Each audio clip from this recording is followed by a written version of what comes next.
live. What's going on, everyone? Thank you all so much for tuning in this time. Everybody that's here, I greatly appreciate it. Anybody watch the replay, thank you so much. Don't forget to like the video and subscribe to the channel. Well, Lakers ended up keeping Luka Dončić, which is great, right? He did go what my opinion was expected.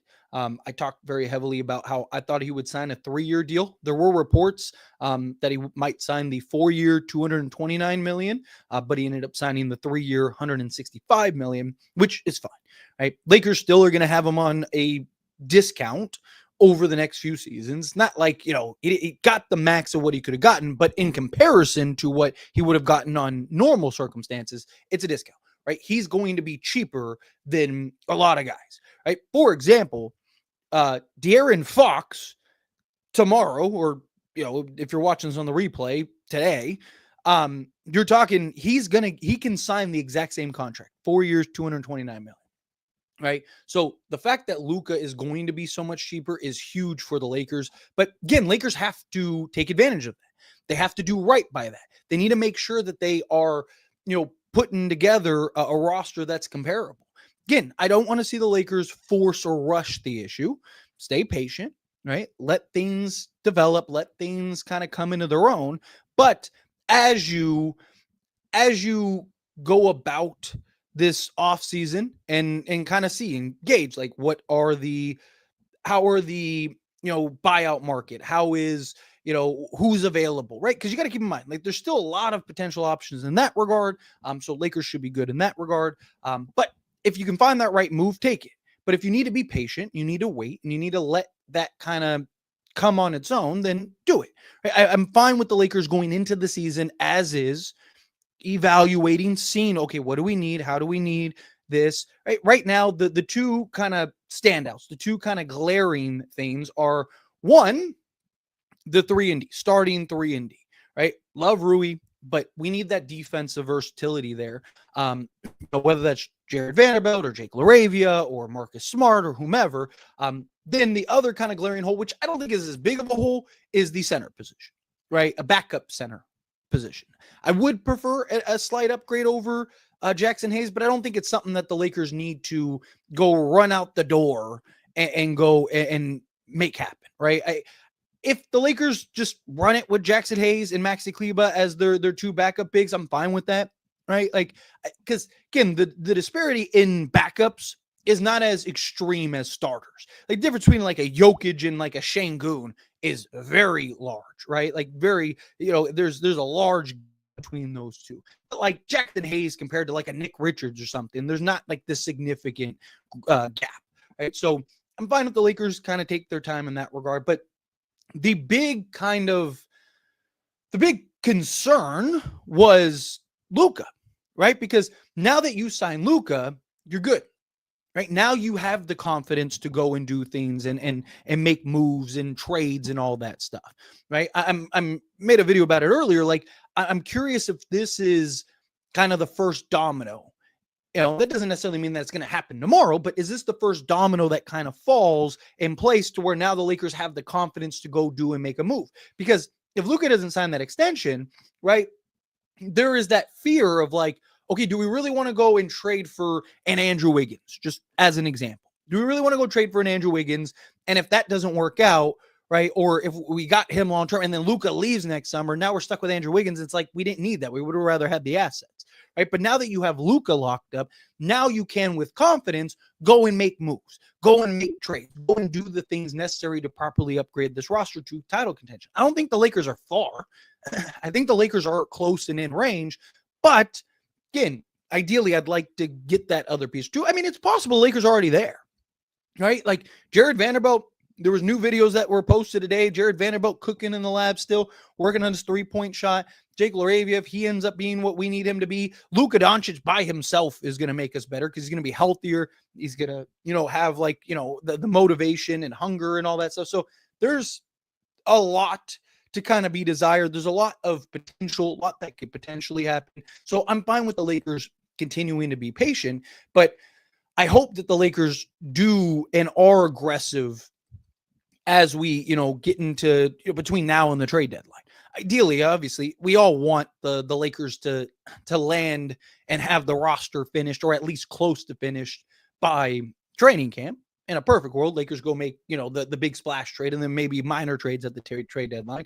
But I'm fine if the Lakers kind of just let things grow and develop and just see how they plan out.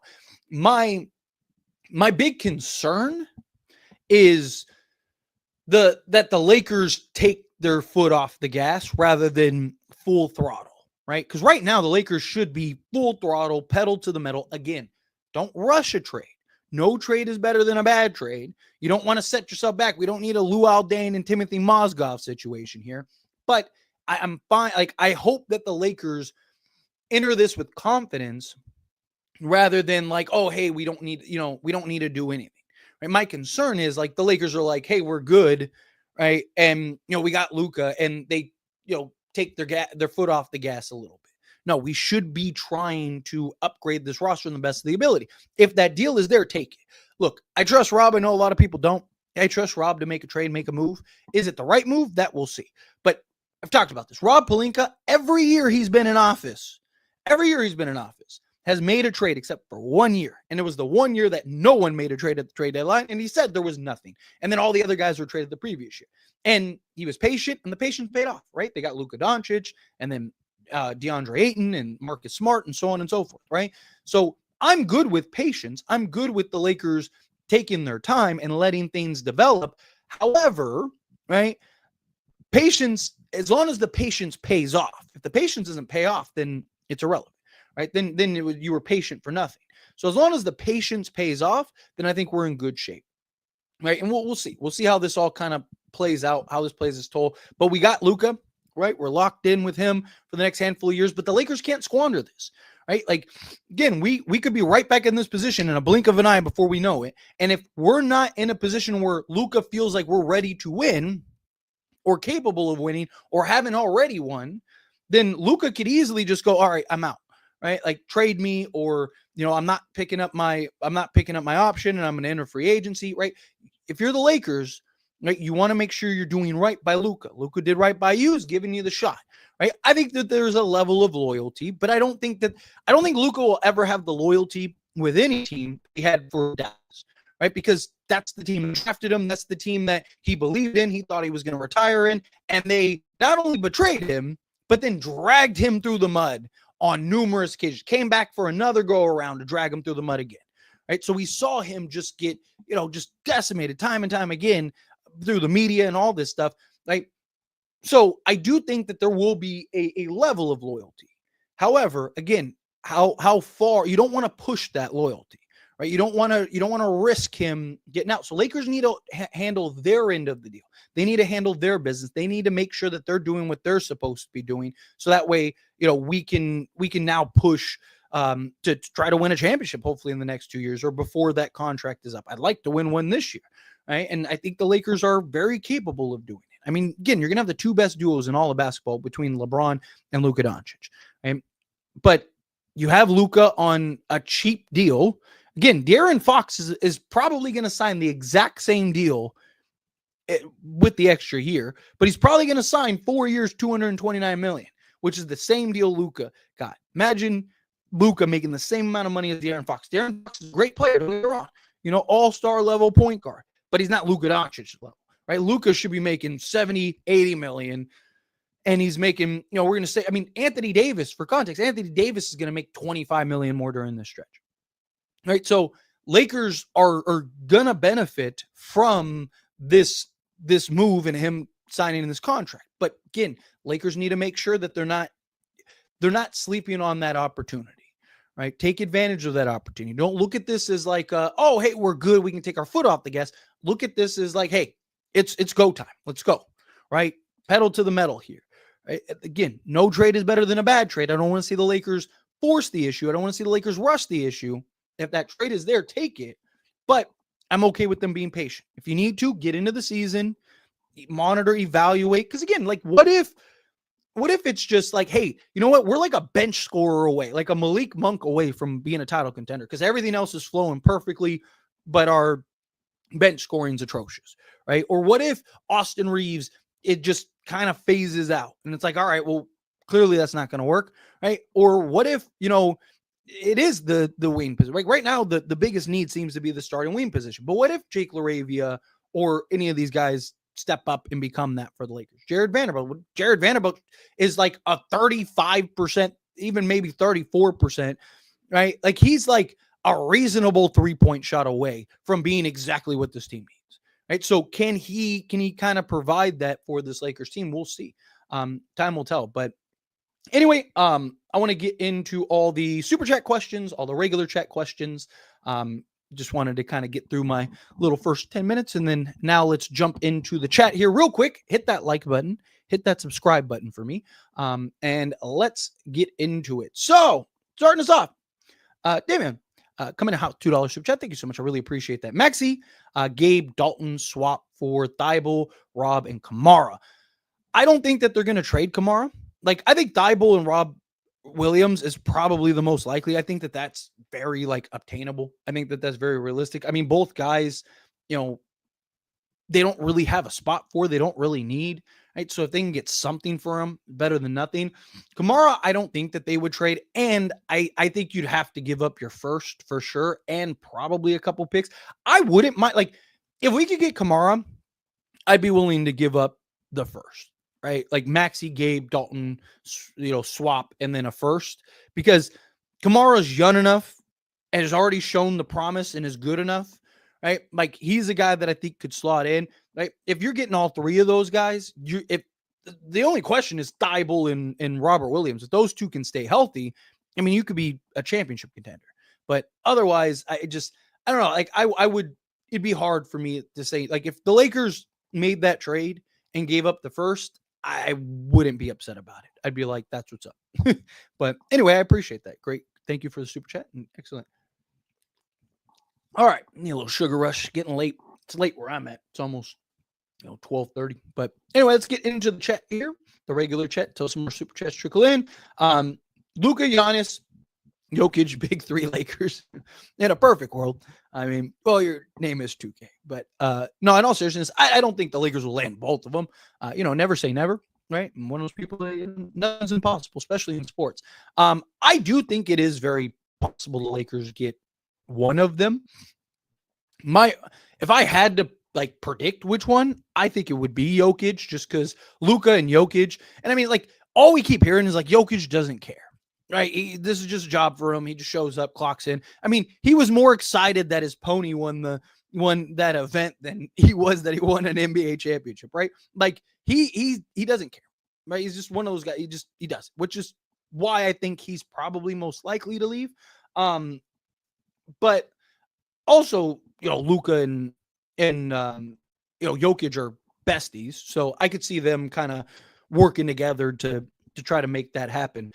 Giannis would be the better fit, right? Giannis is the perfect guy to slot alongside Luka. I mean, Giannis and Luka would be terrifying. I mean, it'd be, LeBron and Anthony Davis, but both guys in their prime rather than LeBron in his later years and Davis in his prime, right? We need more defense. Maybe trade Reaves and Rui for Wiggins and Bam. If you could get Bam, I'd do that in a heartbeat. I don't know if there's been some murmurs of the Heat potentially trading Bam. I don't think that they will personally. I mean, you'd have to give up more than Reaves and I don't think you could even get both Bam and Wiggins. Isn't Bam making $50 million? So I don't think you'd be able to get both. But I mean, pretty much do whatever if you can. What's going on, Laker Nation? Appreciate you being here.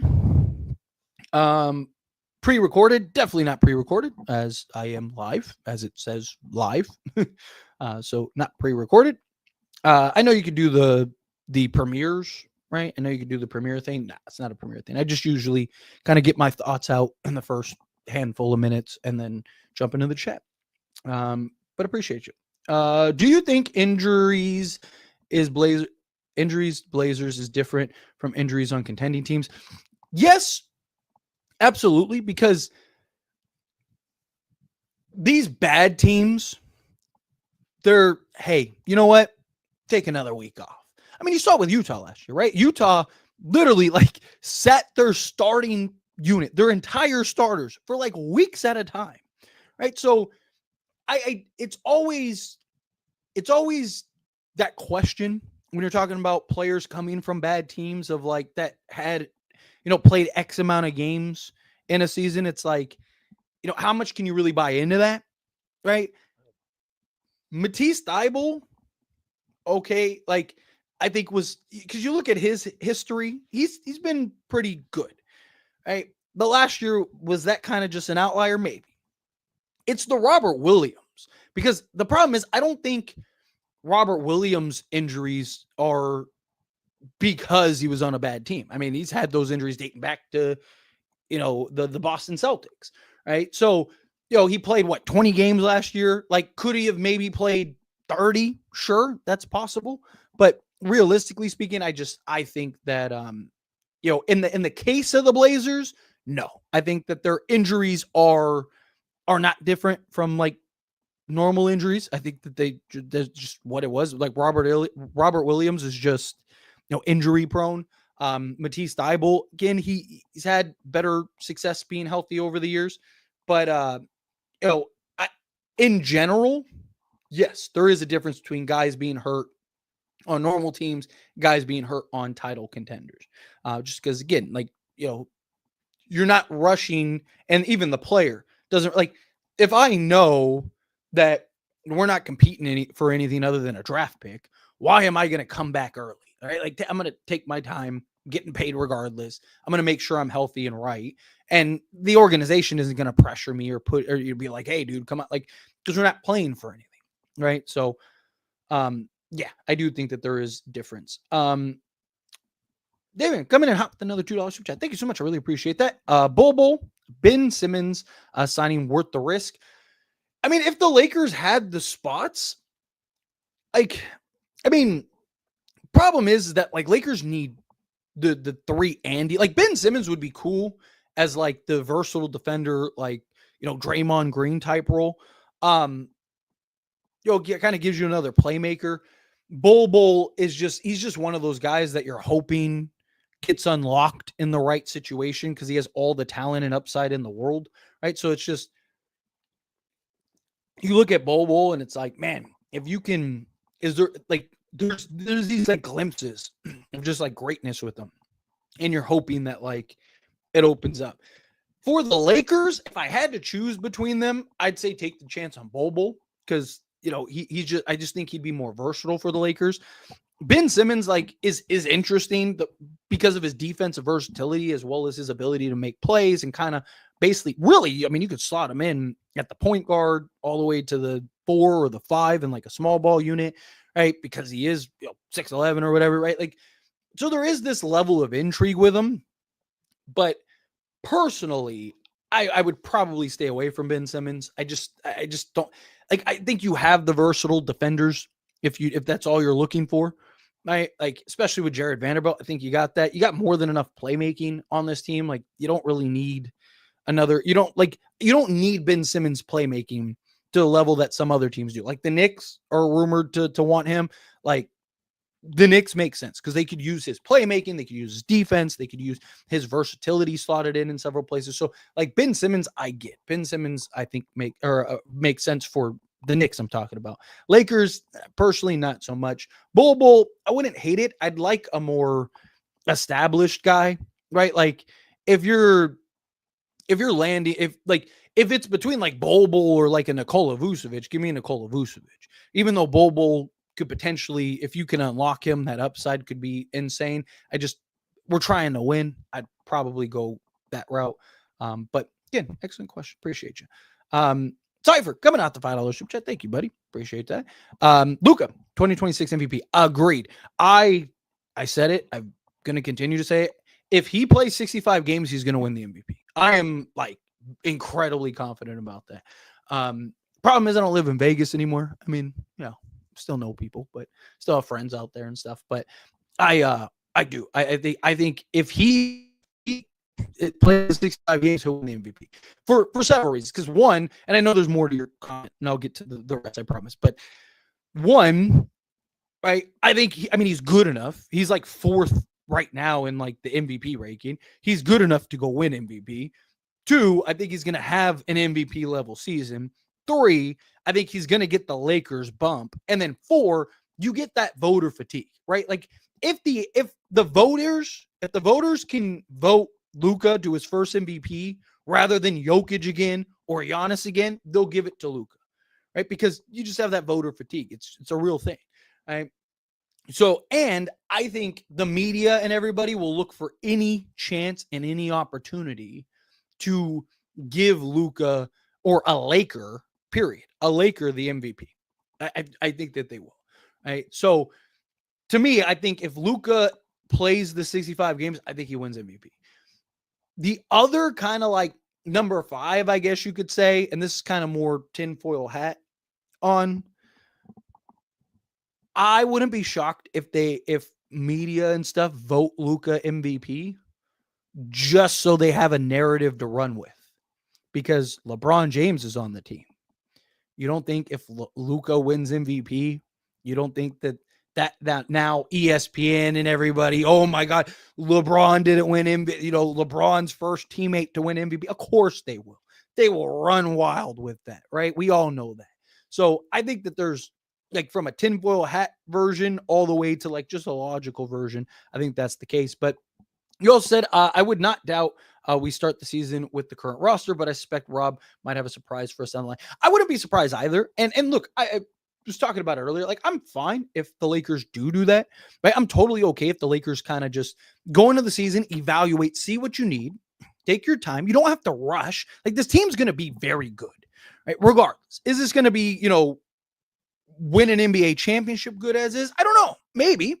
Again, you never know how teams are going to look out, how teams are going to play together, right? Like how these players are going to, building chemistry, how you got the 2 best players in basketball on the same team, right? Like, so again, there is this level of like, it's possible, but I think Rob is cooking. I mean, there's been a lot of talks about him working on trades and doing all this stuff. Rob Pelinka himself said, he's not satisfied, that the Lakers aren't going to operate as if they're satisfied.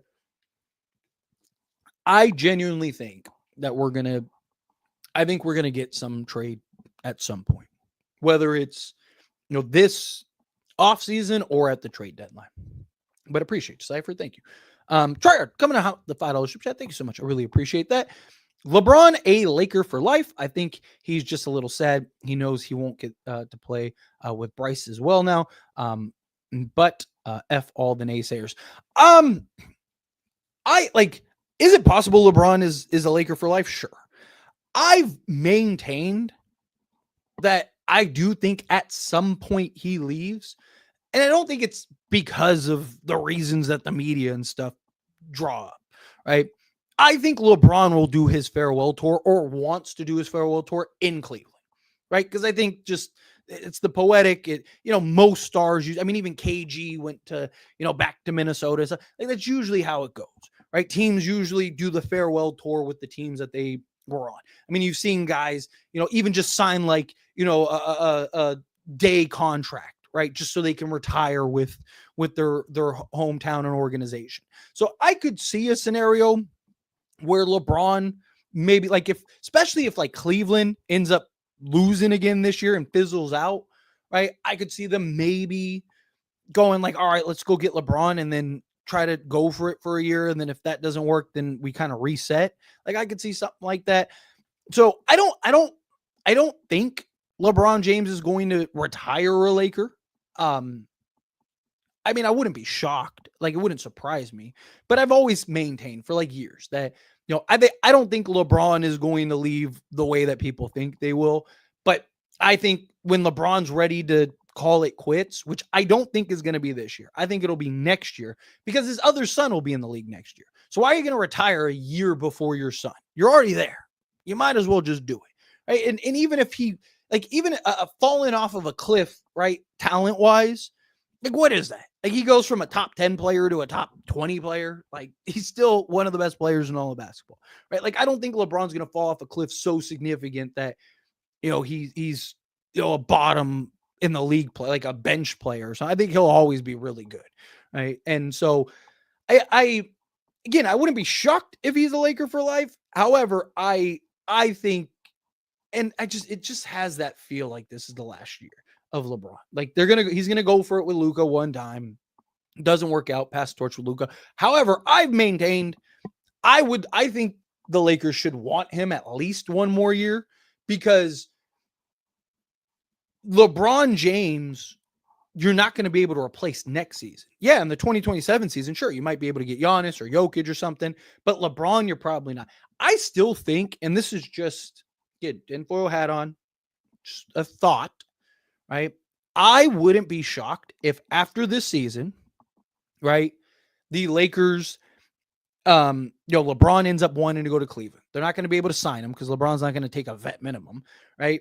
So what I wouldn't be shocked happens is the Lakers basically trade LeBron to Cleveland, and all of the players and assets that they get, they send out with like an Austin Reaves sign and trade and stuff to go get Jokic or Giannis. One of those two.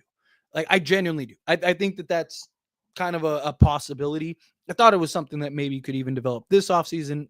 Don't think that so much anymore, but I could see that kind of being the route where LeBron goes, hey, I'm going to retire. I want to go to Cleveland. I'm going to do my farewell tour in Cleveland because, that's where I'm from. That's where, Cleveland, this is for you type thing. Do the Cinderella send-off. And then Lakers, because they'd have to sign and trade him. So Cleveland works something out to where they basically trade for him and work it out, right? Like, I could see something like that happening. And kind of just clear salary and do a bunch of stuff because they'd have the offseason to kind of figure it out and work it out. But we'll see. Time will tell. Davion, coming out to our super chat. What are your thoughts on Jonathan Isaac trade? I would love a Jonathan Isaac trade. My problem is that, like, one, health. Two, he kind of just, a lot of ways, just another Jared Vanderbilt. Right? Like, I wouldn't hate having multiple Jared Vanderbilts. Don't get me wrong, but I just, like, if you can get him for the right price, it just depends on what the cost is for him, right? Like, if you can get him reasonable, then sure, go get him, right? Because he's a guy you can slot in really 3 through 5 for you. Probably best in that 4, 5 range. But yeah, I mean, either way, yeah, if you can get him cheap enough, then I would. I'd try to get somebody like him in like a Wendell Carter. I mean, not Jonathan Isaac, Jalen Suggs would be like a dream. I just don't think they would trade him personally. Maybe if you were to give up Austin Reaves. And then coming in hot with another $2 super chat. Thank you so much. I really appreciate that. AR off the bench equals championship. I think it's possible. I don't think that they will bring Reaves off the bench, even though I think personally they should. Because I just think the best version of Austin Reaves is going to be without LeBron and Luka on the court, right? I'm not saying both of them, but like at least one off. Because we've seen LeBron and Reaves be able to coexist. We've also seen Luka and Reaves be able to coexist, right? But I just think in the starting unit, you're not going to be able to maximize him that way, right? I personally want to bring Reaves and Rui off the bench, right? Let them kind of be the scoring punch. Not just that, but then Rui can play his natural position of the 4. And what I would do, and this is just me, again, I would start Marcus Smart and Jared Vanderbilt, right? Because especially in the first quarters, Luka, I mean, how many times do you see, even with Dallas, he'll take like half of his field goal attempts in the first quarter. He wants to go and score 30 in the first. So let him, right? Let Luka play his game and then get the defensive pieces slotted in alongside him. And then, again, your starting unit doesn't have to be your closing unit. There's no rule that says that has to be the case. So, to me, I would go Luka, Marcus Smart, Jared Vanderbilt, LeBron James, and DeAndre Ayton. I just think you have better balance in that starting unit. The 5-7 minute mark, whatever. Luka and LeBron go to the bench. Now Austin Reaves and Rui slots in. You're bringing in Jake LaRavia, you're bringing in everybody, and you're just kind of picking up where they left off. So that's what I would do personally. I don't think that the Lakers will do that. But yeah. Anyway, appreciate you. Thank you so much for super chats. I really do appreciate that. All right, let's get back into the regular chat until some more trickle in here. Luka is cheaper than J-Dub. Yeah, we better take advantage of it. Facts. And that's my point, right? Like, we need to see the Lakers take advantage of Luka being as cheap as he is on a discount, right? He got the max, but It's not the max that he should have gotten. Like I mentioned earlier, right? Like De'Aaron Fox is going to sign the same contract tomorrow, or depending on where you're at today, right? Like where I'm at today, right? So like the fact that, and look, De'Aaron Fox isn't a bad player. He's an excellent player, right? But he's not Luka level, right? And they're going to make the same amount of money. Lakers need to take advantage. The voice in my head keeps telling me each word I type out has to be 4 letters long at a time. That's great. If Lakers win lottery pick 2026, which player do I draft for the lottery in 2026? I haven't really I'm not familiar yet. I haven't started to do my my like dive into those players. I usually do it later into the season. Like when college basketball starts, I'll kind of take notes, watch games, kind of evaluate who they are, check like the lists going in and stuff. I'm not there yet. We're still in the offseason for the NBA. So I just kind of focus. I kind of have my my breakdowns over the years. So ask me that in like a month and a half. Hey, Tyler, teach us how to elaborate further on our points and arguments like you do. Well, I mean, look, I'm imagining you mean in general, right? Like, so if you're going to have a perspective, right, or a thought that you want to present, you're going to have any thought. You're going to have both pros and cons, right? To me, I like to evaluate, like in my videos, both, right? Like usually what I'll do is like, I'll give you the idea, whether it's mine or it comes from, news that's out there in the ether. I usually will give you what it is and then talk about why it's good, why it's bad, right? Like what are my concerns, what are my pros, and then whether I think I would do it or not, right?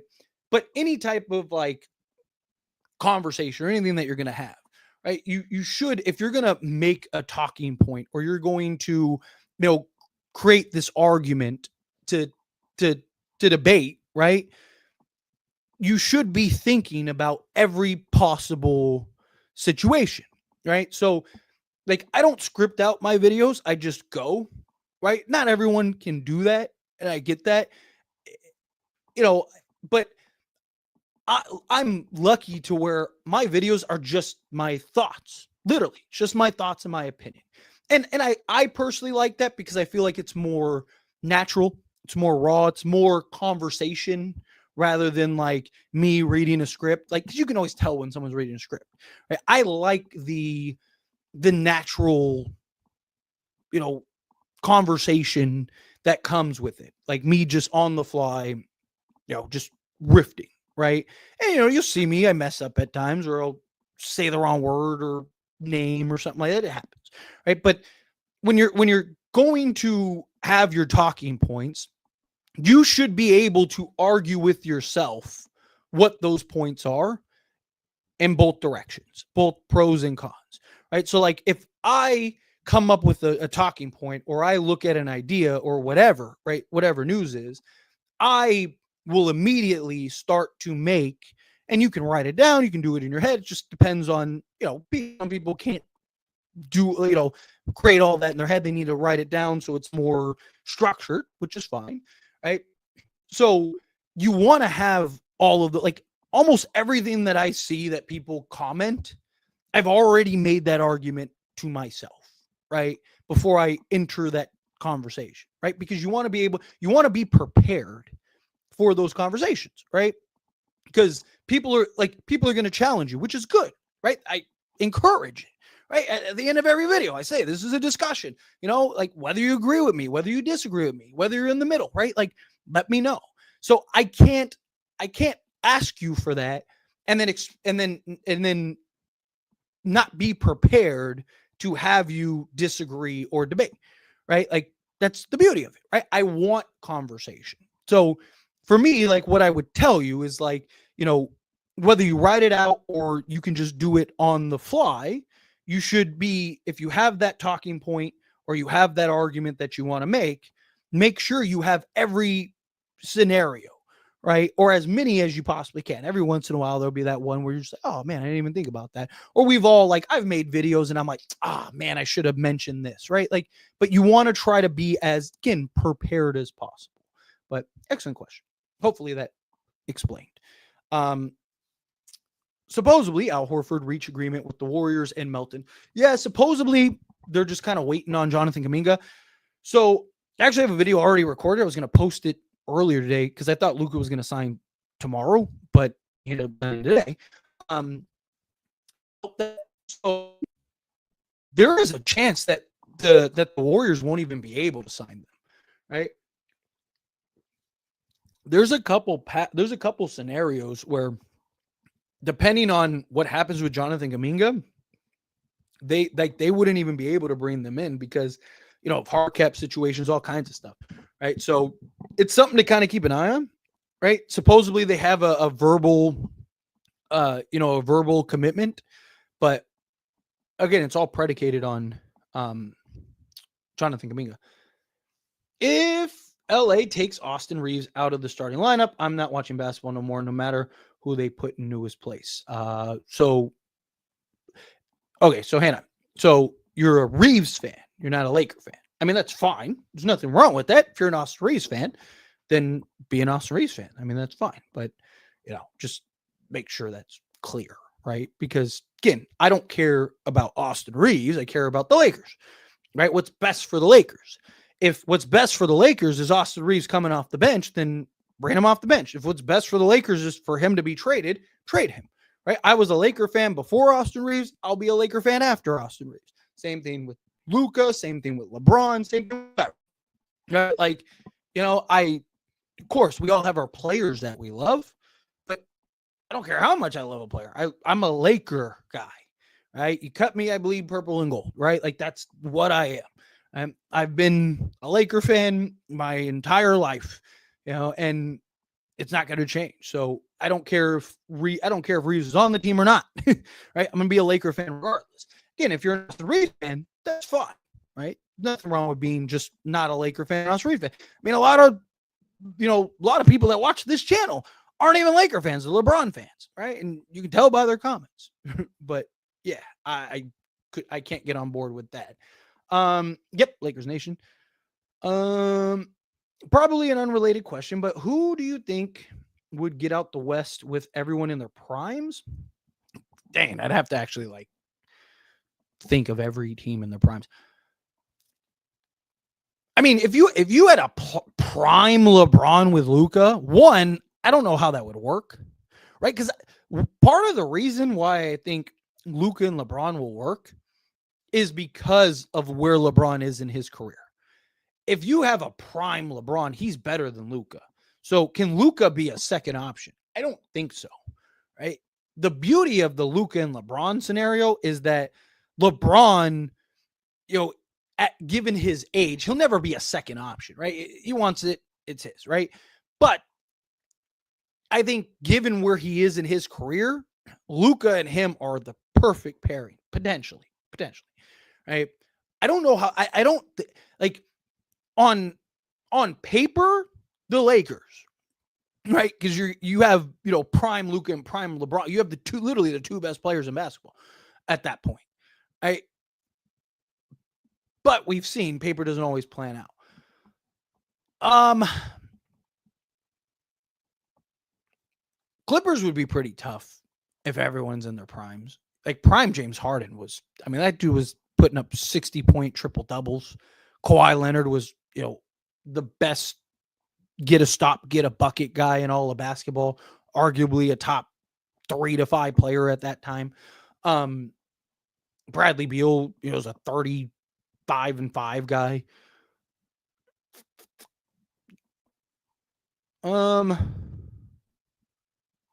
Yeah, probably like the Clippers, if I'm being honest, because their team is pretty deep and stacked. The problem is they just have a bunch of guys that can't stay healthy and are old, right? So, and we learned that from the Lakers in 2021.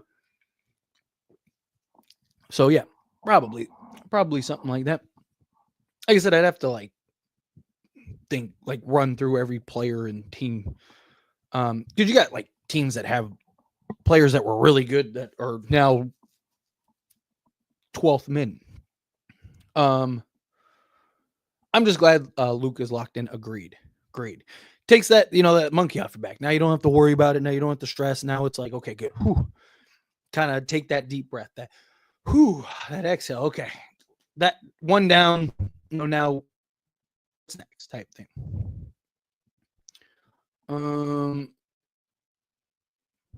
Lakers aren't benching Austin. That's not how these locker rooms work. They're probably not. Like I said, I don't think that they will. I don't expect them to do it. I think they'll probably start him.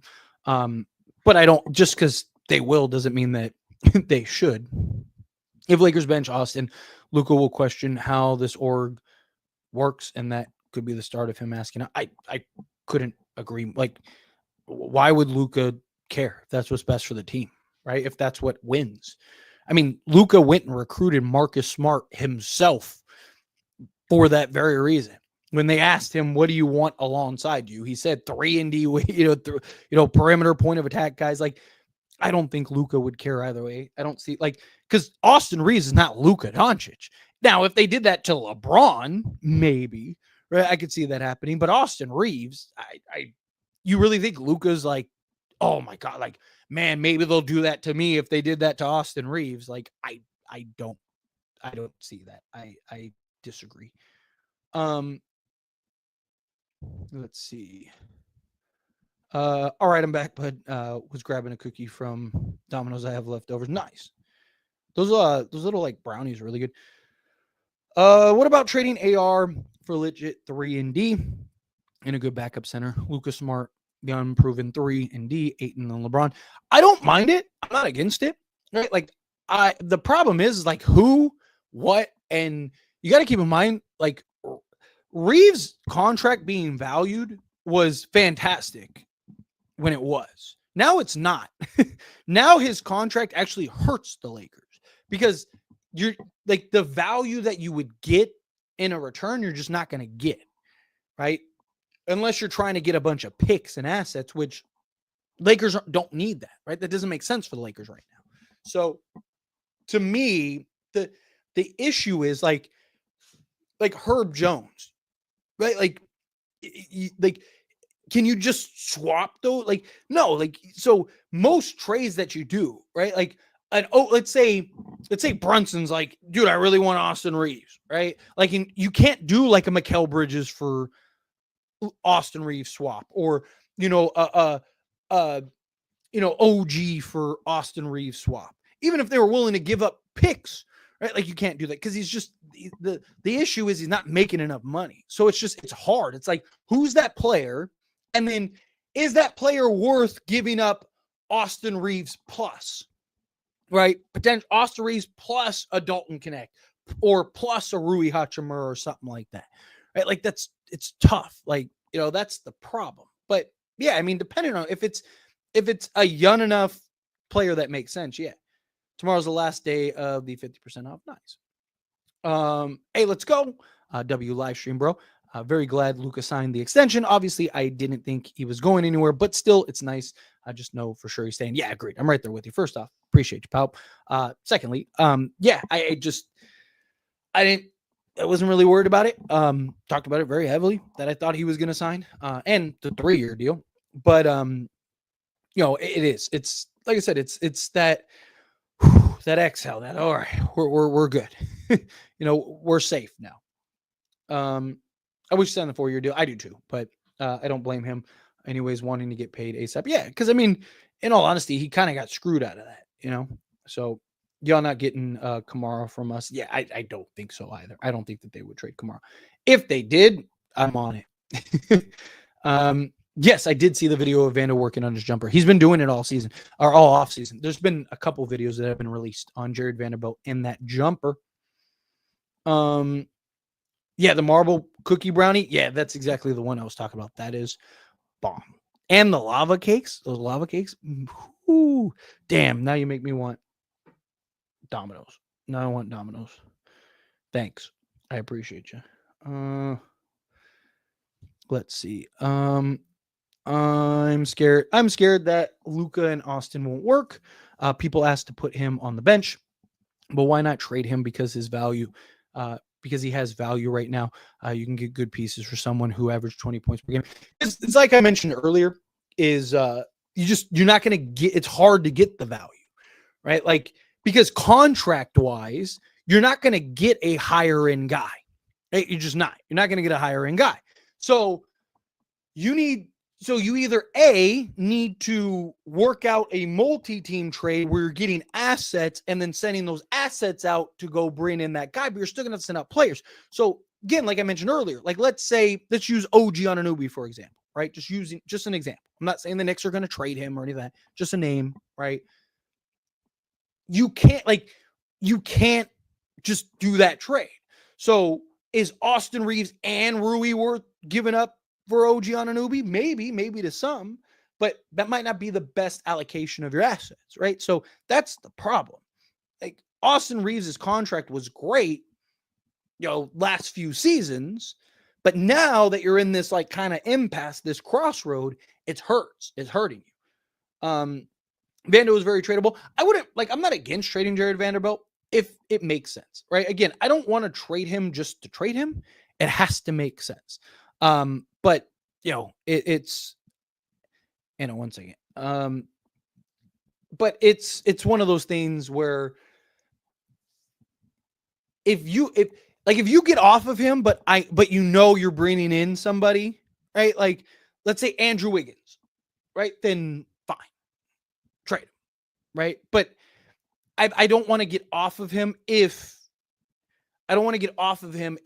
you don't have the replacement. That makes sense, right? Like, because Jared Vanderbilt, even last year, I did a whole video on it. I didn't do the actual breakdown.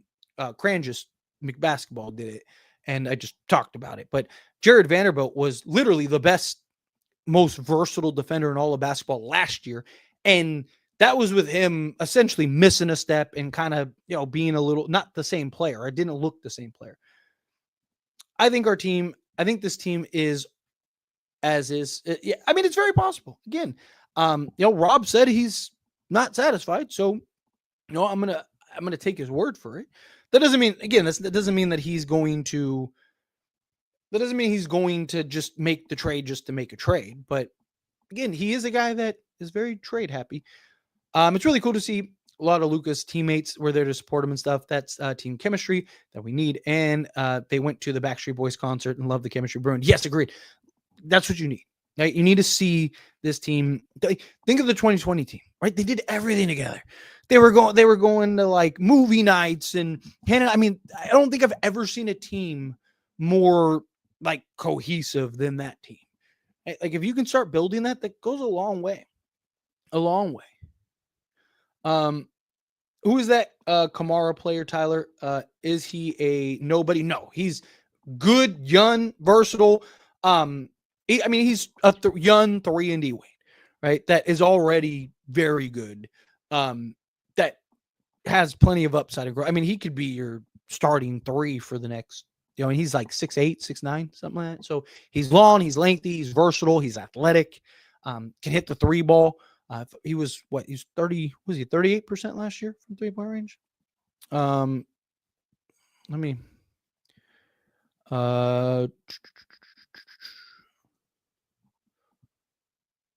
Let's see. Where's the stats? Why didn't I bring up stats? Here we go. He was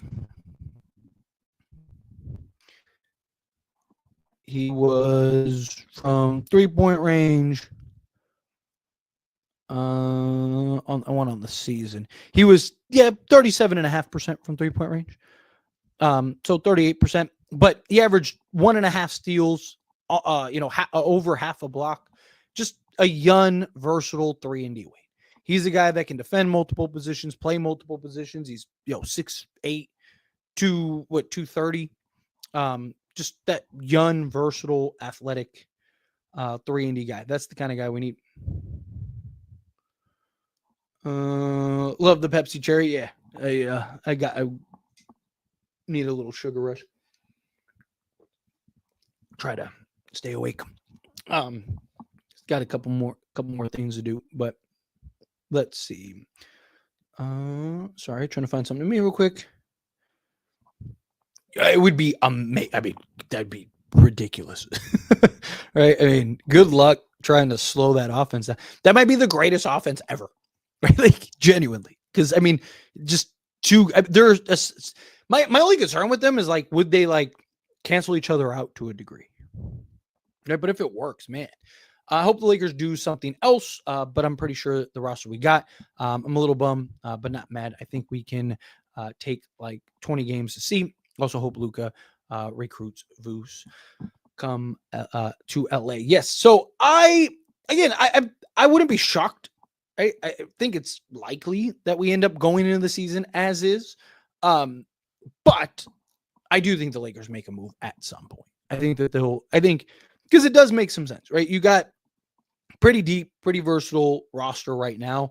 Go into the season, kind of see, unless that clear trade where it's just like, okay, this is an absolute no-brainer, right? If that no-brainer trade comes available, then you take it, right? The other thing is too, is that like, we're still early. And I know I keep saying this, right? I keep saying like, oh, we're, last month we're 3 months away. Now we're 2 months away, but it's true. Like the price, like teams aren't in a rush to make a trade right now because they're still waiting and seeing. Like the Jonathan Kuminga situation could start an entire chain reaction for things because again, Sacramento, depending on how that plays out, they might have to buy somebody out, right? Like there's a million ways that this could play out. What's next? Send LeBron packing and then replace him with who?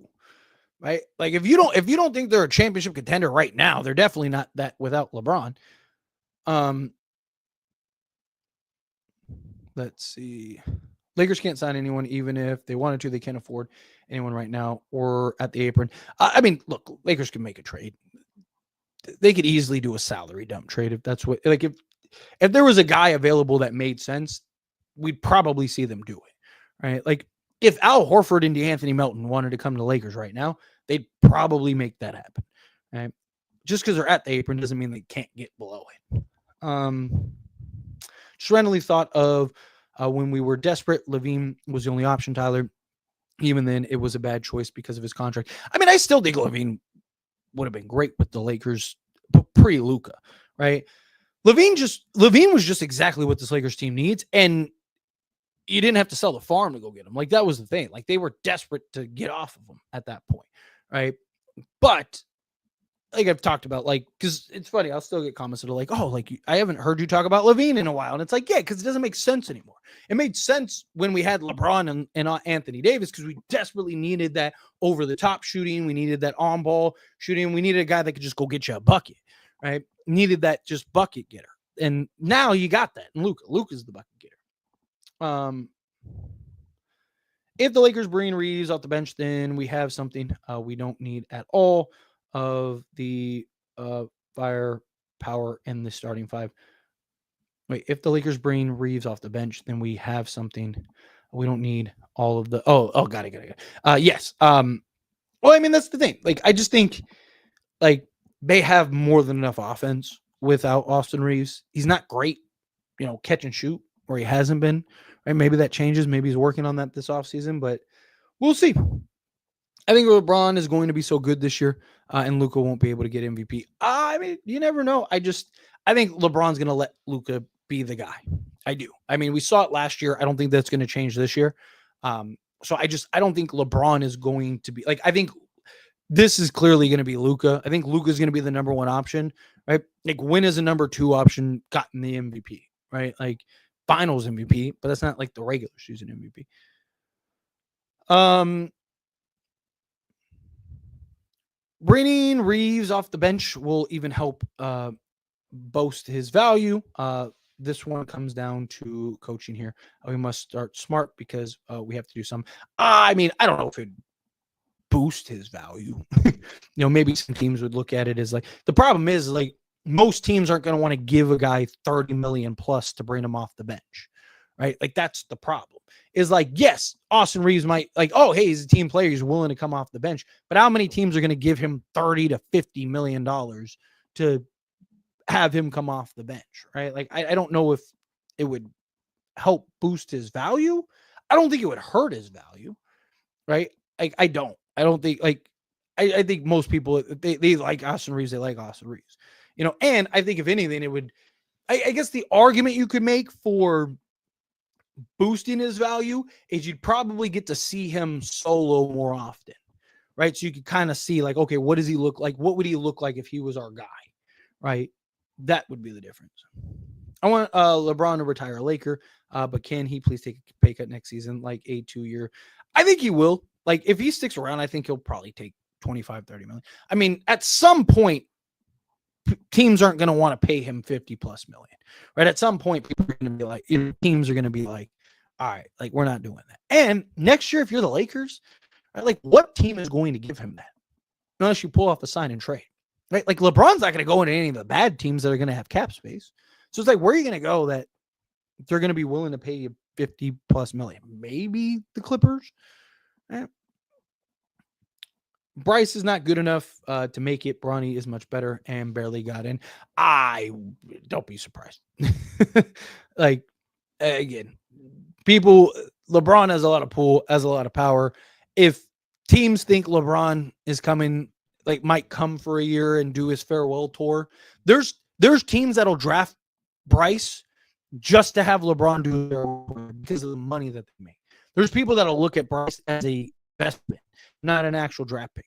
He could be, I mean, look, Thanasis was on a team, right? Like, again, organizations don't care, right? Like, it's a business at the end of the day. You don't think Bryce is going to bring money? You don't think Bronny's brought the Lakers money? Of course he has. You don't think Bryce is not going to bring money? Of course he will. There's always a team that will look at it and go like, man, we can make some dollars off of this, right? Like, he'll get drafted in the, late second round at worst. Somebody will take him. Let's see. The coaching staff is responsible for this one. Do you think JJ is smart enough? The Lakers will be a different team with Reaves off the bench with scoring. Don't be so sure it's the coaching staff, right? You got to keep in mind, there's a lot more to go into coaching than just the on-court decisions.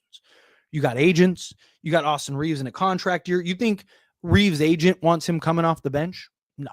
You think Reaves wants to come off the bench? No. You think if Rob Pelinka is trying to pull off a trade for him or something, you think they want him coming off the bench? No. Right? Again, there's a lot that goes into it. Right? Like I did entire breakdowns of it when we were talking about hiring JJ Redick, who I was a big fan of the hire. Right? But I talked about like my concern wasn't the on-court stuff. It was all the behind-the-scenes stuff, managing egos, dealing with agents, right? Like Austin Reaves all of a sudden is coming off the bench. You think his agent isn't going to be calling up, right? Front office tells JJ Redick, no, you got to keep Austin Reaves in the starting unit. What is JJ going to say? Like, no, too bad? Like, no. Like, you're going to do this, right? Again, you got to remember, JJ Redick, he's the head coach, but he still has bosses, right? He still has people he has to answer to. And, again, there's a lot. It's not as, this isn't high school or AAU or anything like that. There's a lot of, politics that go into it, right? Do you think LeBron would retire the same year as Chris Paul, or want all the attention for himself?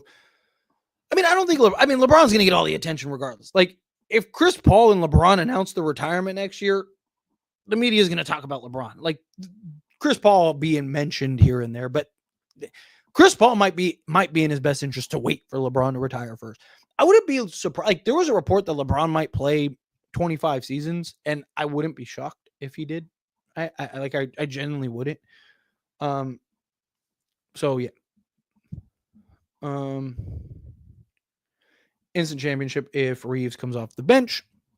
We need his scoring off the bench for Smart and his defense with Luka and LeBron. I agree. I just don't. Again, I don't think the Lakers will necessarily do that. I love Reaves off the bench idea. He can still get really good minutes off the bench. Yeah, I mean, at the end of the day, right? Like, do you care if you're coming off the bench if you're playing 30 minutes? Right? Probably not. Like, again, at the end of the day, it's like, it's about the minutes. Right? And again, just because you start, whatever your starting unit is, doesn't necessarily have to be your closing unit.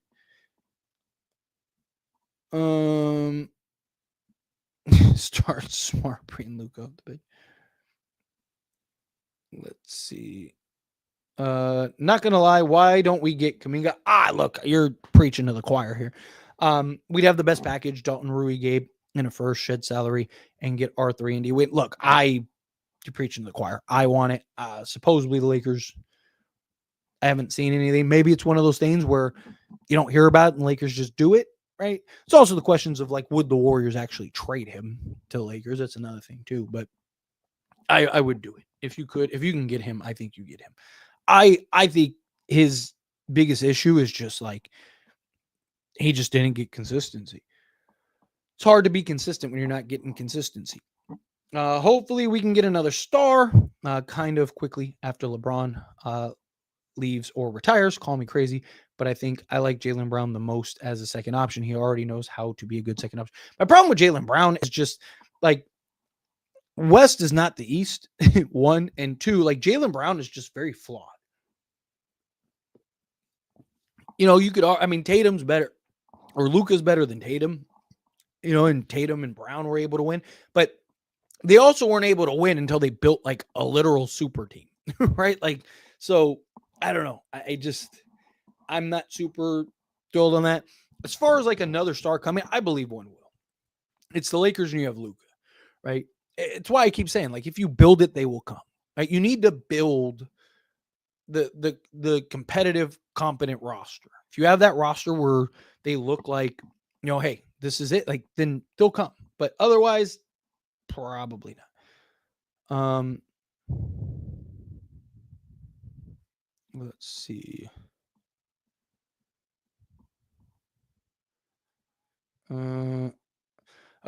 Chris Minnen develops a 3-point shot because his defense is already there. Yes, agreed. I mean, yeah, he is a serviceable 3-point shot away from being an excellent 3-and-D guard. He's got the athleticism. He's got the defense. He's got all of that. LeBron is the Icarus of Los Angeles.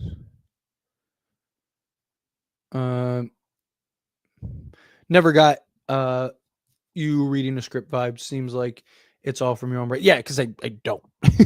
I don't. Like, that's my thing.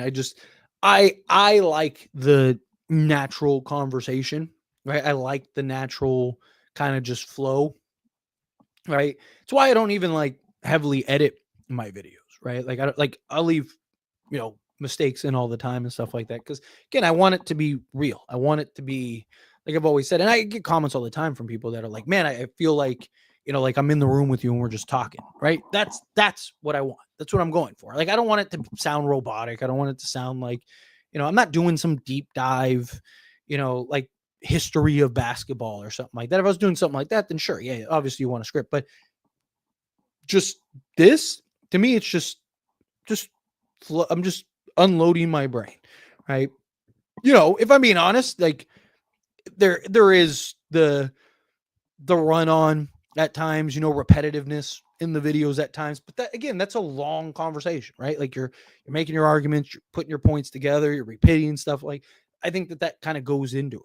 There's times where, like I'll loop back around, I'll say something again. There's times even in like while I'm recording, I'll be like, I already mentioned that, right? Like, because it's a lot to keep track in your head, right? Because I want it to sound, I want it to be smooth because it's still a YouTube video. Like, you still need retention and, people to want to listen to you talk for 10 minutes. But, I think the just natural back and forth, or like, I just think is more, it's fun, right? And it also is what's different, right? It kind of separates the two.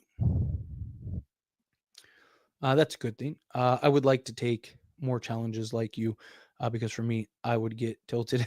I get it. Like I said, I get it. It's tough. Like, even just like through the process, right? And like my brain will go faster than like my words are coming out of my mouth. So I'll like have a point in my head, and I got to make sure to keep track of it and stuff.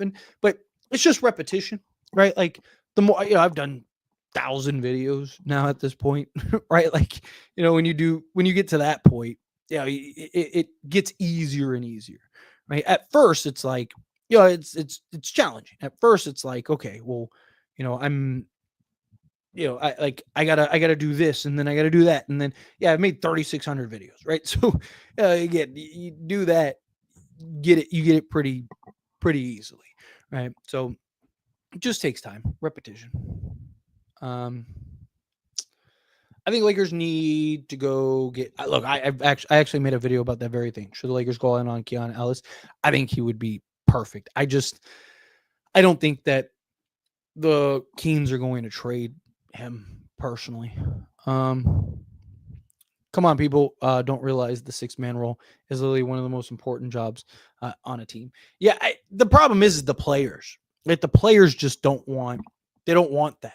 Right? Everyone wants to be a starter. Everyone wants to be a star. Everyone wants to be, everyone to say that they started in the NBA and stuff, right? The Manu role is not as sexy, right? ESPN is tripping. How the Warriors ranked higher, that guess as good as mine. And what's crazy is like Shams, like the day before, gave us like a really, I thought, fair evaluation, right? Like gave us a B on the offseason and kind of went over some points and stuff. And I was like, hey, like this is actually very good, especially coming from ESPN. I was like, this is excellent. Right? Like I agree with these points, like his criticism. Like I was like, hey, that's fair, that's right, all of that. And then ESPN comes out with the, Lakers are 7th in the West. It's like, oh my God. All right. Tyler stays consistent, man. You got him. I mean, that's like, you want to do YouTube. That's the key, right? Because I get people that ask me questions all the time about like, oh, YouTube, or I want to do YouTube or whatever. Consistency is the key. Like, whatever it is that you want to do it and do it consistent, right? Like, if you're going to post once a day, post once a day. If you're going to post once a week, post once a week, right? It's just like a show, right? Even the time slots in which I post are the same usually, right? Unless news comes out randomly or whatever. But usually, on a normal day, you'll get the same time slots, right? Just so it's consistency. The Mavs would be tough too. Yeah, definitely. Yeah, I mean, yeah, because prime AD, prime Kyrie. Lakers have bird rights with AR, and those are super important with the new CBA. Yes, agreed. That's why we're not talking about new players who just got signed. It's Luka's team now. Yeah, facts. Remember when DeJounte Murray was the main target? To be honest, I would have him come off the bench and trade Gabe and Cleveland. I mean, yeah, if you would have traded for Luka, yeah, absolutely. Because I don't think you could start both of them. I think you'd have the same problems that Trae Young and him had. But I mean, at the time, DeJounte Murray made a world of sense, right? At that time, Lakers didn't even know they were getting, a Luka Dončić. So it's crazy how things tend to work out, right? You miss out on DeJounte Murray. It's like we're all furious, and then fast forward a few months, and it's like, oh, we got Luka Dončić. Thank goodness we didn't trade for for DeJounte Murray. If the Lakers want to come close to winning this year, they need LeBron and Luka, and Austin needs to be lifting weights to gain strength. Yeah, I mean, look, the best version of this team is going to be with LeBron and Luka. I mean, they have the potential to be the best duo in all of basketball. I mean, what other team has 2 top 10 players on their roster, right? Lakers do. That's who. JJ is going to give Bronny Gabe minutes to placate LeBron James to keep him interested. I've been saying this for weeks. I mean, it's possible. Why did you give to bring that Vegas Heat to Wisconsin? Why did you? I know Wisconsin's been hot recently. Yeah, so I heard that these winters were miserable, so I brought the sun. You're welcome. Reaves wasn't there. Let's see. Sorry, trying to find something real quick. Any team with Luka's top 3. I mean, yeah, healthy Luka, you're a contender. I wish we get Dyson Daniels. Oh, I would love Dyson Daniels. He might. I've mentioned this like randomly before. I'm almost positive that I have. He might be my like favorite option next to Luka. I mean, the guy's like on an time pace and like steals and stuff. He's long, versatile defender. I mean, he's gonna probably win a couple Defense Player of the Years at some point. Once the Wemby, winning Defense Player of the Year 5 straight years dies down, Dyson Daniels might be in that conversation. Ruiz, size, athleticism, and shooting, pretty valuable. I trade him, but it has to be worth it. Yeah, I don't want the Lakers to make a trade just to make a trade. It has to make sense. It has to be the right trade. Abaji, I wouldn't mind at all. He'd be nice.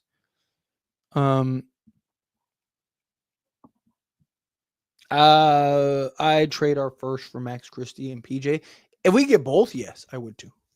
Because now, like, PJ Washington can give you the defense. I mean, he went to Dallas and was like their anchor. And Max Christie is exactly what you need alongside. If we got Max Christie back, I would look to trade Austin Reaves.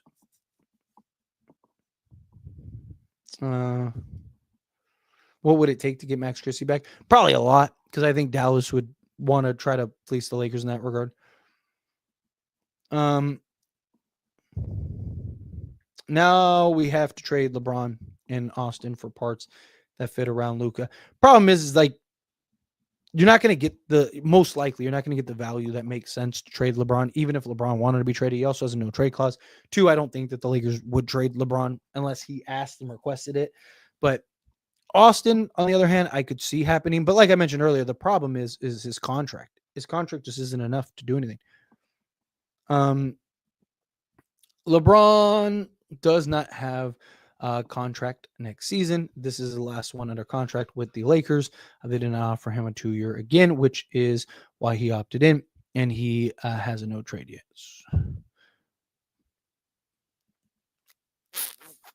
trying to find something to me real quick.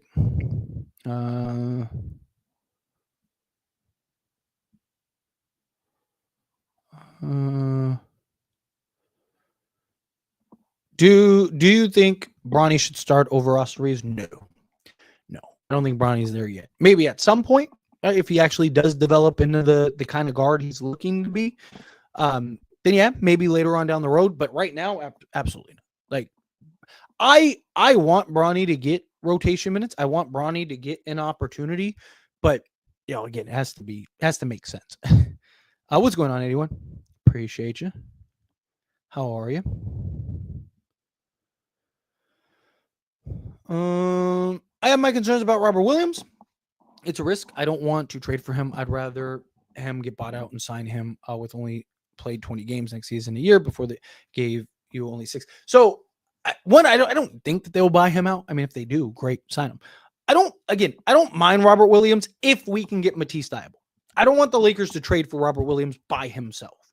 But the reason I'm willing to take the risk with Robert Williams is because, especially if you can get Thybulle, like Thybulle is more important. Like Robert Williams then becomes kind of the cherry on top, right? So like the risk reward is better, right? Like if Robert Williams is hurt all season, like it sucks, but it's not the end of the world, right? Like because Jackson Hayes, I think, will be fine as a backup. But if he stays healthy, or at least it's healthy come playoff time, I mean, he could be a genuine difference maker in you winning a series or not, right? To me, it's more of like get Thybulle and Robert Williams as the add-on, right? You'd also free up a roster spot in that span because the way the contracts are, you'd have to give up probably 3 players, right? So to me, it just, what do you have to give up? If it's just, let's say for Robert Williams and Matisse Thybulle, say it's Max Christie, Gabe Vincent. There we go. Say it's Gabe Vincent, Maxi Kleba. That's where the Max Christie came from. And then Dalton Connect. Let's say it's those 3 for Robert Williams and Matisse Thybulle, and that's all you have to do, right? If you want to throw in a pick swap or something, then sure. I kind of wouldn't want to, but sure. Then I would do that all day because Matisse Thybulle solves another major need, gives you a legit 3-and-D guard. Is more of a guard, but he has that 7-foot wingspan, so he can slot in. Right, like to me, that now makes sense. Right? You're not like Maxi Kleba and Gabe Vincent. I'd rather have Robert Williams and Matisse Thybulle, and then Dalton Connect. I just think is phased out at this point, and I just don't think you're going to get him back. So it sucked to lose him. But if Robert Williams stays healthy, it's worth it. And you look like absolute geniuses.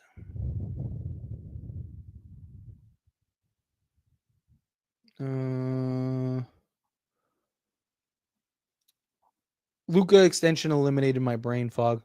So when I ask you how your day is now, I really mean it is me talking. Okay, for sure. How close are you to getting monetized, Tyler? Are you talking about this channel? I am monetized. I've been monetized for years.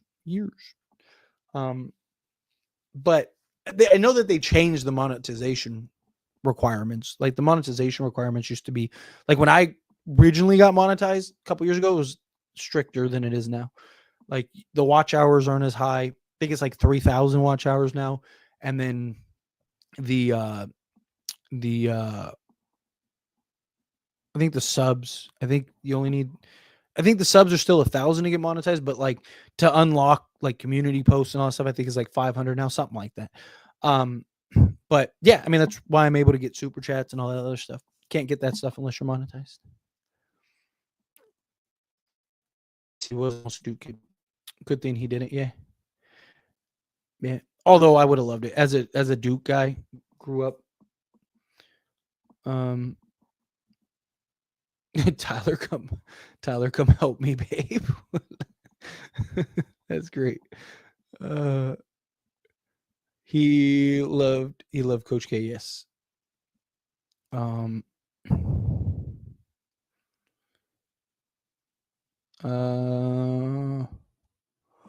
Sorry, trying to find something to me. I'm at the end of the chat. Oh, I am at the end of the chat. AR has bird rights here, and fans need to understand how important that is. Why do you expect LeBron to eventually leave?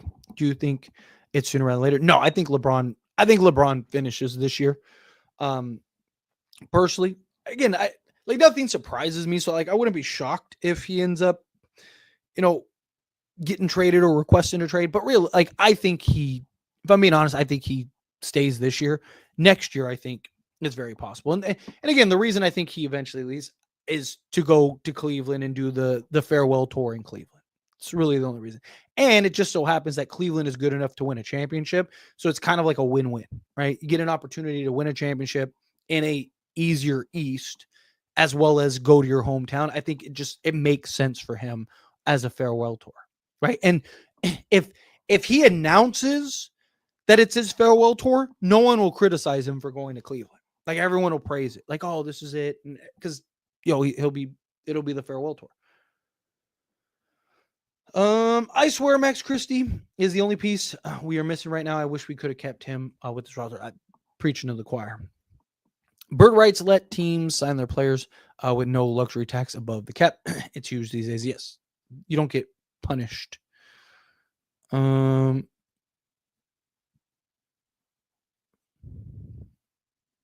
see. As a Laker fan, I feel bad for Dalton Connect. If he struggles, he's in trade talks. But if he plays well, it increases trade value. Damned if he does, damned if he doesn't. Yeah, I mean, look, I think he was the odd man out, right? Like last year, I definitely wanted to keep him. I get why the Lakers decided to move off him, especially after the Luka trade. Once you trade for Luka, like that's it. Everyone's expendable at that point, right? So I didn't really knock him for it. But at this point now, I don't think they have a choice. I think they have to trade him. I just think it's really the only way. Is there any way we could have Luka, Smart, Wiggins, Braun, Ayton, and then our bench is Reaves, Bronny, or another wing defender, Matisse, Fando, and Robert Williams? I mean, yes. I mean, if the Lakers went and traded for Wiggins, yeah. I mean, I just realized you want to trade for. It just clicked. Matisse Thybulle and Robert Williams. That I don't think you'd be able to do because Wiggins is what? He's like 27, 25. You're talking like 50. Like 50. You probably have to send out close to 60 million because you need to fill out a roster too. I don't think you'd be able to do all of it. You could probably do Wiggins and like Matisse Thybulle. for Wiggins and Robert Williams, but you wouldn't be able to do all of them. You'd have to trade Reaves for sure. And even then, I think you're cutting it close. So, I mean, is there any way you could have? Sure. I'm sure if I really broke down the salary, sure. But realistically, no. Okay, that's good. They at least try to keep Max. I thought they just chose Dalton blindly. No, they were trying to keep Max Christie, but they wanted Austin Reaves. Lakers were like, we're not trading Austin Reaves, and then they were like, all right, fine, Max Christie. Which, in hindsight, personally, I would have been, because you could have traded. My whole argument for why I would have rather have traded Austin Reaves: one, Max Christie is just the better fit. Two, he's younger. But three, no one would have blamed you, right?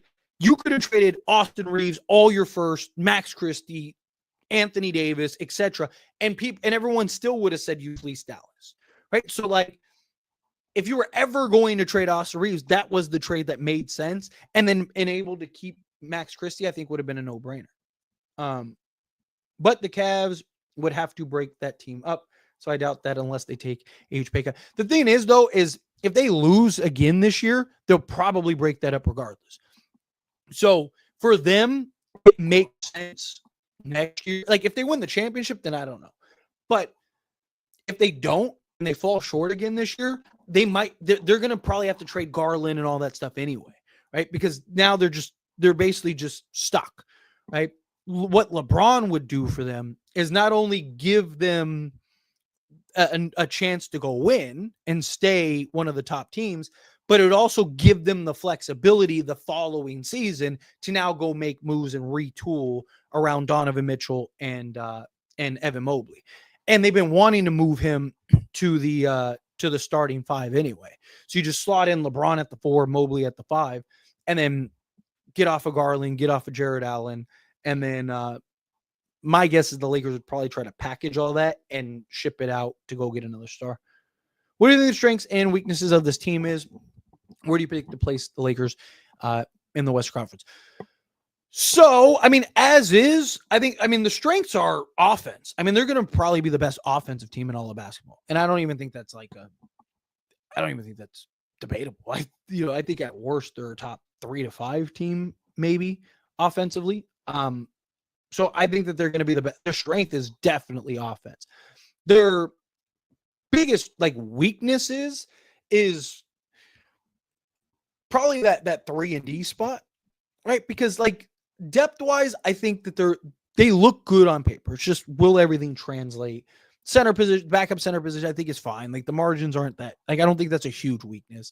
I think it's clearly that starting 3 spot. You need a legit 3-and-D. The biggest weakness, I think the overall defense is overblown.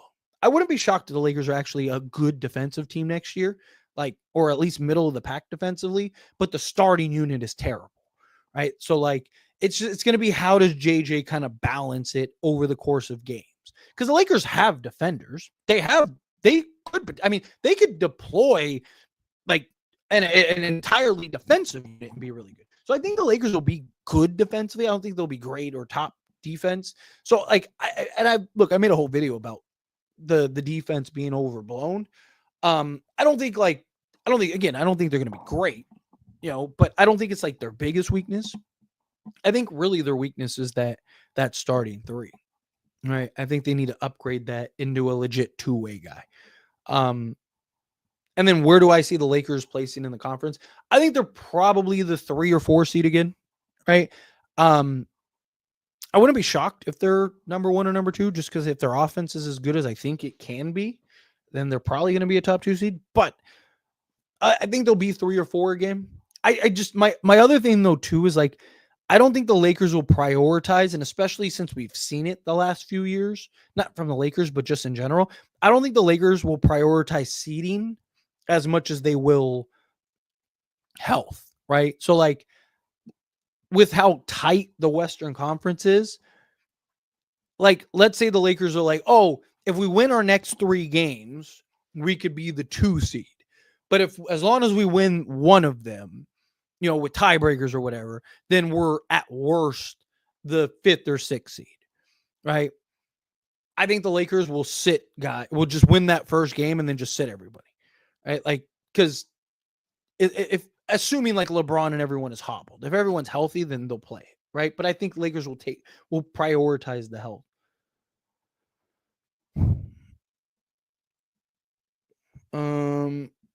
Why go live in a Cleveland condo instead of LA? Because it'd be his farewell tour. That's the only reason. He wouldn't be there long, and he still has places in LA or in Cleveland. He still stays in Cleveland all the time. He was there earlier in the offseason. Tyler, I don't think I ever asked you, who is your current favorite NBA player, preferably over the past NBA season? Anthony Edwards. I love his attitude. I love his swagger. I like Anthony Edwards might be my favorite player. I mean, I said it on several occasions during the season too. Yeah, that dude has potential to be amazing. Future Laker. Who's your dream backcourt partner for Luka in the future? Just said it. Anthony Edwards. I think, man, Anthony Edwards would be like, my dream would be Anthony Edwards. If those are your two stars, I think you win multiple championships. The problem with Dalton is his defense. It's like Cole Swider problem. Yeah, fun fact for the people who don't know, yes, exactly. I've actually tried to make that a point on several occasions. All these core nostalgia dreams are coming back to me. That's awesome. Tyler, did you see Luka and the new owner and some Laker players were at the Backstreet Boys concert? Yeah, celebrating Luka's extension. Yeah, I love it. Right? Have fun, go out, enjoy, build that chemistry. Love to see it. I personally think Adu Thero should play right away over Gabe and Kleba. I think he'll get minutes. I think he'll get opportunity because he's hyper athletic. He's already a good defensive player. It's just going to be his 3-point shooting. I think his 3-point shooting is going to dictate how many minutes and what role he actually gets to play. Dylan Brooks, I'm not against Dylan Brooks at all. I think Dylan Brooks would be great. I just don't know if Phoenix would trade him. Tyler, I don't think Phoenix should trade them. Tyler, if you're the Lakers, would you sign the Lakers legend THT for a 10-day contract? Probably not. I think that's kind of the last thing we need. I guess you could argue his defense would be warranted. I mean, I wouldn't mind. You said a 10-day, sure. I wouldn't mind bringing him in on a training camp and just see. But probably, I think Laker fans would be pretty bothered by that. Okay, if you could trade Luka for Edwards, would you still do it? No, absolutely not. Right? Just because Edwards is my favorite player, it doesn't mean I'd trade Luka. Luka's better right now. I mean, could Edwards be better at some point? Sure, but I think Luka's better right now. And I know Edwards beat Luka in the playoffs, blah, blah, blah. Doesn't mean he's better. But yeah, he's my favorite player. And last question. That way you can get some food and get your next video ready. Yeah, definitely. But yeah, no, I would not. I would not trade Luka for Edwards. I think Luka's the better player. I love Anthony Edwards, just demeanor, just the way he conducts himself, all of it. Yeah, his homies in Miami and Cleveland. Still that part of being a billionaire.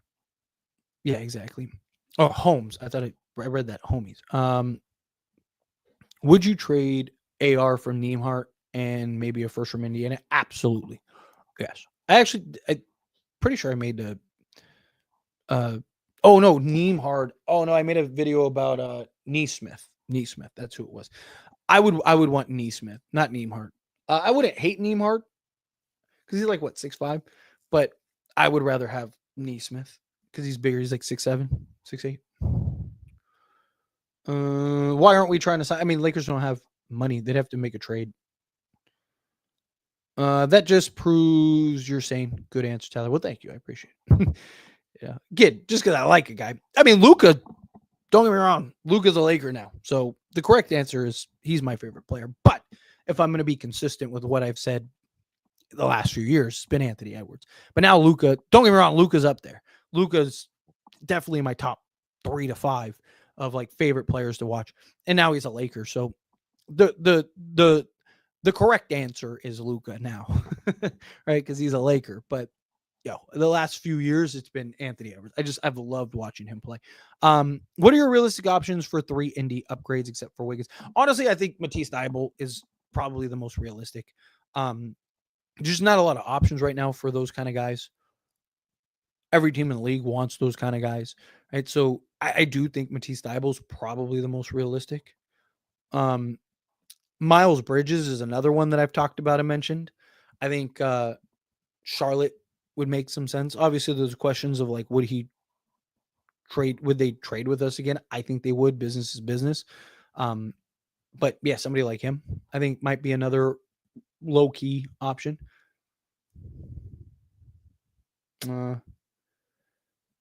Let's see. That would have been Dope Man, but we got the better player for sure. Yeah.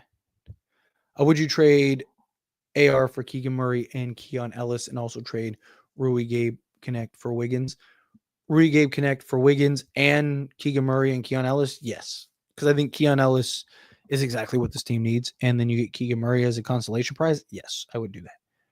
The Mavs rookie Neimark reminds me of a young Jalen Brunson. Yeah, he's coming in his own. Go get Miles Bridges, please. My favorite 3-and-D wing, in my opinion. Problem with Miles Bridges. I was thinking Mikal Bridges. Sorry, I read that wrong. Yeah, Miles Bridges, I think is 100%. I think is obtainable, personally, and I really like the idea of him too. Big, strong, physical, could slot in either forward position. It's even cooler. We got top 3 player, 2, 5 at worst. Edwards is like 7 or 8 at best. Yeah, right there with you. AR is homegrown and gets better every year, and fans still want to get rid of him. It's not that. Again, look, people say I hate Austin Reaves. I don't hate Austin Reaves. I defend and stick up for Austin Reaves all the time. I like Austin Reaves a lot. The things that he's best at, you don't need anymore because you have Luka, right? Pre-Luka, he made a ton of sense. Post-Luka, he doesn't make as much sense, right? That's the problem. It's not that he's not a good player. It's not that he's not. But again, it's not as simple as just throwing guys onto a roster. We've seen it. I mean, if it was just names on the back of the jersey, the Phoenix Suns wouldn't have blown it up this offseason. They would be getting ready to go win their 3rd straight championship. It's not that simple, right? The players have to fit. Yes, facts. Anthony Edwards, future, without a doubt. I wouldn't be shocked. He's like the one guy that like I see and I'm like, that guy's a Laker. Right? There's just guys that like you just like Luka had that swagger, had that attitude, had that personality. I just don't think he ever would have left Dallas. Anthony Edwards, I think, would leave Minnesota and be a future Laker. But I wonder if Luka asked for a no trade clause, you think he would have learned? Probably not, because the Lakers aren't going to trade him, and he knows that. Lakers are not that dumb. Like Dallas was an outlier thing. Hey, after Luka got traded, anything is possible. Yeah, facts. I'm right there with you. Anything is possible. Anyway, I'm gonna get out of here. Everyone that hung out with me, seriously, I appreciate you guys. You guys are beautiful. Thank you so much. Everyone that gave me super chats, seriously, thank you. Helps me out a ton. I'm very thankful for that. Everybody that's here and just hung out with me, period. You guys are awesome. Hit that like button on the way out. If you haven't yet, hit that like button. Hit that subscribe button on the way out if you're not subscribed. And I will see you guys in the next one.